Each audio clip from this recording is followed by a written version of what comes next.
আমি শেষবারের মতো বলছি, ঈদের মার্কেট করতে টাকা দিবা কি না? তোমার যা মনে চায় তাই করো, ঈদের মার্কেট করে দিতে পারবো না। আজকে একটা কথা মনে রাখো, তোমার জায়গা জাহান্নামেও হবে না। জাহান্নামে তো 20 বছর ধরে আছি, জাহান্নামে থাকার কোনো ইচ্ছা নাই আমার। ঈদের সালামি না দিয়া যদি কেউ ঈদ মোবারক মেসেজ দেয়, থাপড়াইয়া একদম কিডনি ব্লক করে দেবে।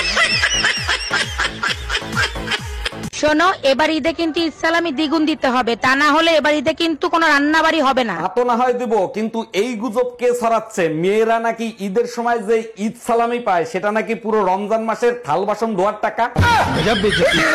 মেয়েদের হাজার হাজার টাকার ঈদের মার্কেট করে দেওয়ার পরও মেয়েরা খুশি হয় 10 টাকার মেহেন্দি হাতে লাগাইয়া।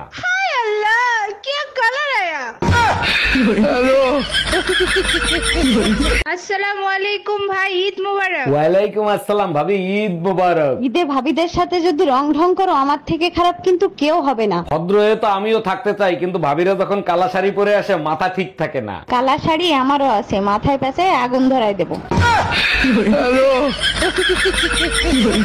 রোজা শেষের দিকে আজ পর্যন্ত কেউ ইফতারিতে ভালো কিছু খাওয়াইলই না। কি রে, আজকে তুই মসজিদে ইফতারি করতে যাস নাই? আর বলিস না, মসজিদে সিরা আর মুড়ি ছাড়া আর কিছু ইফতারিতে দেয়ই না। আজকে চৌধুরী সাহেব মসজিদে ইফতারিতে বিরিয়ানি দিছে। আজকে রোজাটা মনে হয় একটু বড়, এখনো মাগরিবের আজান দিল না। সারাদিন থাকো মোবাইলে, একদিন মোবাইল ছাড়া রোজা রাইখে দেখো। আচ্ছা, মোবাইল না চালায় যদি রোজা থাকি তাইলে কি হবে? ফেরেশতা দেখা আবেগে কান্দা লাইবে।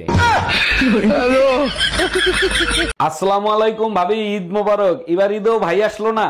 আর ভাই বলেন না, এবার আপনার ভাই আমার ঈদটা মাটি করে দিল। আরে ভাবি, আমি থাকতে আপনার ঈদ মাটি হতে দেবো? আসেন ঈদের কোলাকুলি করি। পাশে তাকায় দেখেন কার ঈদ মাটি হতে যাচ্ছে। রোজা শেষের দিকে আজ পর্যন্ত কেউ ইফতারিতে ভালো কিছু খাওয়াইলই না। কি রে, আজকে তুই মসজিদে ইফতারি করতে যাস নাই? আর বলিস না, মসজিদে সিরা আর মুড়ি ছাড়া আর কিছু ইফতারিতে দেয়ই না। আজকে চৌধুরী সাহেব মসজিদে ইফতারিতে বিরিয়ানি দিছে।